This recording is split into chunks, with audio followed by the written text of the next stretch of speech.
melakukan segala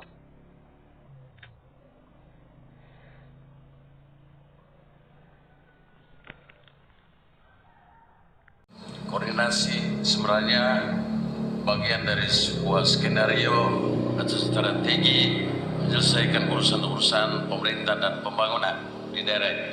Maka langkah-langkah yang kita ambil adalah peningkatan kualitas aparat pelaksana, itu juga menjadi sebuah pertaruhan penting. Kedua adalah kita juga harus memastikan bahwa ASN kita adalah orang-orang yang memiliki ciri profesionalitas yang ditandai memiliki kualifikasi, kompetensi, orientasi pada kinerja, dan kemudian disiplin dalam pelaksanaan tugas. Maka kemudian koordinasi itu harus dimulai dari tingkat perencanaan, pelaksanaan, sampai dengan evaluasi dan monitoring. Mekanisme dan penyelenggaraan koordinasi harus berkesinambungan dan tepat sasaran.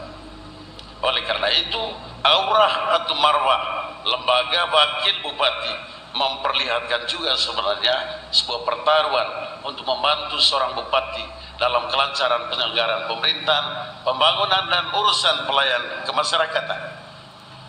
Maka kemudian perlu dikembangkan komunikasi timbal balik dalam konteks koordinasi itu. Dan dalam koordinasi itu tentu juga harus memiliki wawasan yang cukup, di mana kemudian juga orang-orang di koordinasi bisa diajak untuk mencapai pada suatu persepsi yang sama, sehingga persoalan apa saja sesuai dengan bidang tugasnya bisa diselesaikan dengan baik melalui koordinasi seorang wakil bupati. Terima kasih.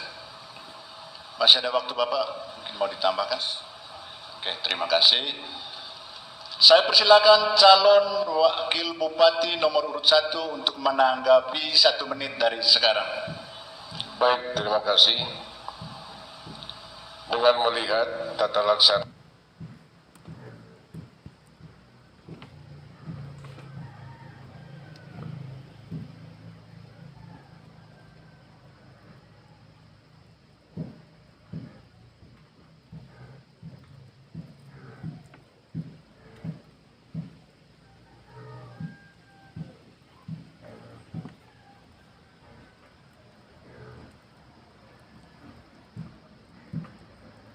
titik kesimpulan untuk menyelesaikan di daerah ini. Terima kasih. Masih ada waktu Bapak, mungkin masih mau ditambahkan? Oke, terima kasih. Saya persilakan untuk kembali ke tempat semula. Pertanyaan kedua saya tujukan kepada calon wakil bupati nomor urut 1. Mohon disimak Bapak. Salah satu tugas wakil kepala daerah adalah melakukan fungsi koordinasi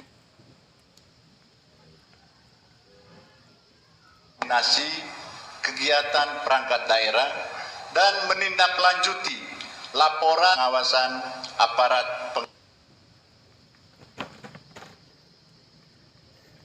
pengawasan. Jika Bapak terpilih, yang akan Bapak lakukan untuk menerjemahkan fungsi tersebut? Saya persilakan calon wakil bupati nomor 1 untuk menjawab 5 menit dari sekarang. baik, terima kasih.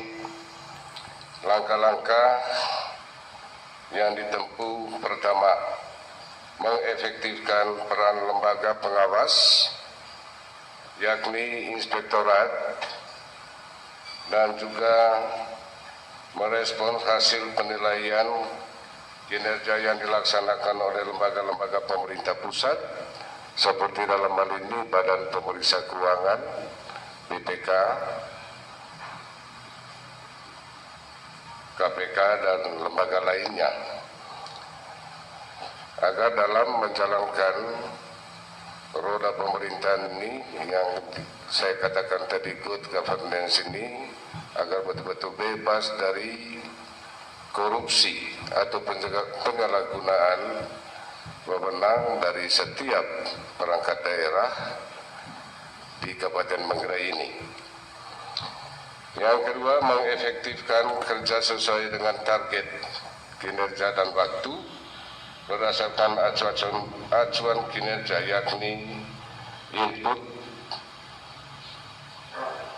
output, outcome, dan impact. Jadi mulai dengan proses, input, proses, hasil, manfaat, dan dampak. Ya, sehingga terciptanya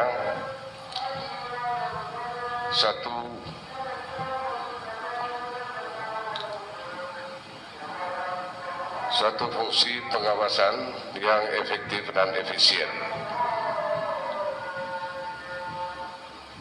Masih ada waktu Bapak, masih banyak, silakan. Yang berikut, pendekatan-pendekatan yang dilakukan juga ada pendekatan secara internal.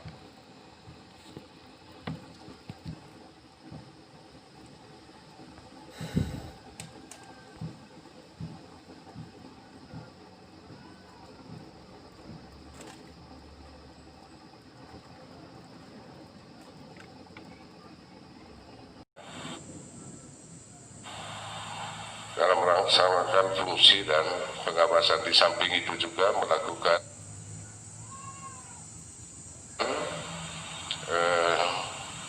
saran atau usul kepada Bupati diminta atau tidak, ya dalam rangka menjabarkan tugas-tugas pemerintahan.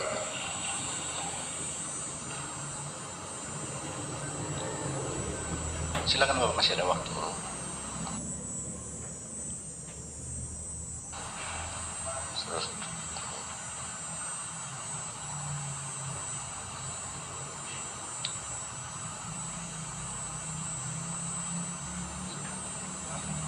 Terima kasih. Kesempatan yang berikut saya persilakan kepada calon wakil bupati nomor urut 2 untuk menanggapi 1 menit dari sekarang. Ini sebuah pertanyaan, ada belasan miliar temuan inspektorat 5 tahun terakhir belum bisa ditindaklanjuti. Kira-kira apa skenario untuk bisa menyelesaikan persoalan ini? Kemudian masih banyak pejabat yang harus masuk penjara. Kira-kira intervensi antisipatif dan preventif dari kita untuk menyelesaikan persoalan ini. Paling tidak saya mau katakan para kepala dinas, kepala badan hanya sebagian kecil dari sebuah struktur yang harus bertanggung jawab.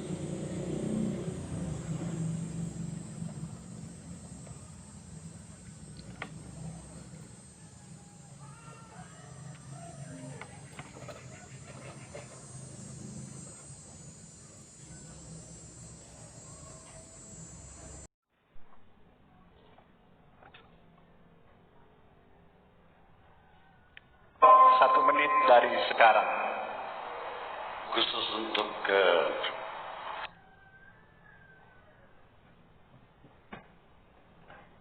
bedah rumah itu menjadi pertaruhan. Bedah rumah tidak menimbulkan konsekuensi terjadi konflik horizontal ataupun vertikal.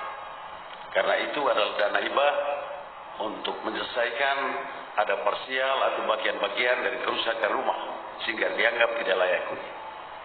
Maka kemudian yang kedua, kami melihat juga bahwa seperti apa selama ini tidak cukup kuat memperlihatkan bahwa pemerintah desa kita sudah bisa diandalkan, bisa otonom dalam menyelenggarakan pemerintahan dan pembangunan di tingkat desa.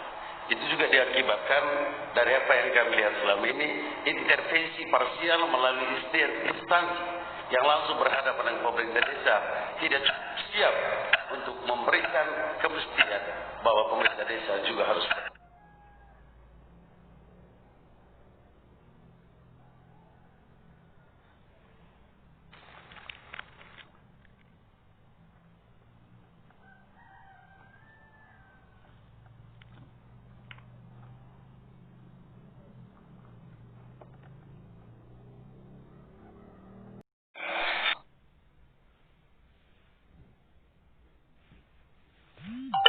masalah air bersih ini masih menjadi salah satu tantangan bagi pemerintah ke depan. Karena itu maka penyediaan air bersih, air baku untuk air minum itu akan menjadi perhatian pemerintahan dalam hal ini hingga akhir-akhir terpilih. Terima kasih.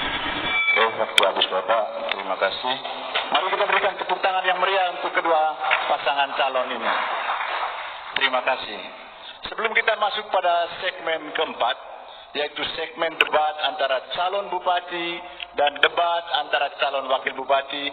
Mari kita saksikan jeda iklan berikut ini. Saya kira itu yang kami bisa sampaikan. Terima kasih.